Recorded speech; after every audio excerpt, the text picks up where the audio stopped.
শৌখিন মৎস্য শিকারীদের জন্য সুখবর। শিকারী ভাইজানকে অনেকে আপনারা চেনেন, শেরপুর জেলার হীরা ভাই। তারও একটি নিজস্ব পুকুর রয়েছে, সেখানেও খেলা দেওয়া হয়।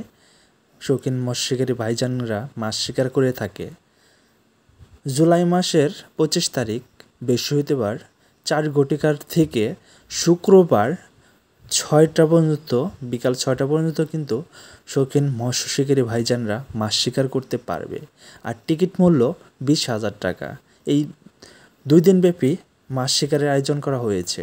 আপনারা যারা টিকিট নিতে ইচ্ছুক, আপনারা ডিসক্রিপশনে ফোন নাম্বার দেওয়া থাকবে হীরা ভাইয়ের, তার সাথে আপনারা ফোনে যোগাযোগ করে টিকিটটা ক্রয় করতে পারেন। ডিম রুটি টোপ ফেলে এবং মাছগুলা শিকার করতে হবে। আপনার সিটের সংখ্যা এখনও ওভাবে কয়টি করে হাত ছিপ ফেলতে পারবে নির্ধারিত করা হয় নাই, সেটা আপনারা ফোনে যোগাযোগ করতে পারেন। আরেকটা বিষয়, তিনি কিন্তু একজন প্রবীণ শিকারী। তিনিও আমাদের হীরা ভাই অনেক দূর দূরান্ত গিয়ে মাছগুলা শিকার করে থাকে। তিনি অনেক ভালো একজন দক্ষ একজন শিকারী। তিনিই কিন্তু পুকুরে মাছ শিকারের আয়োজন করে থাকে। তো আপনারা অনেকে জানেন, অনেকে চেনেন এই ভাইটাকে। তো যাই হোক, আপনারা সবাই আমাদের সাথে থাকবেন, দেখতে থাকবেন আমাদের নিত্য নতুন পুকুরের ভিডিওগুলো।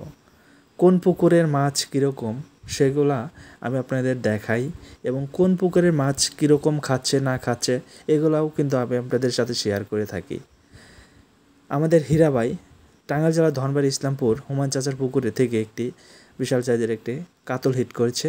কাতলের সাইজটা প্রায় 7-8 কেজি অনুমানে হবে নিশ্চিত।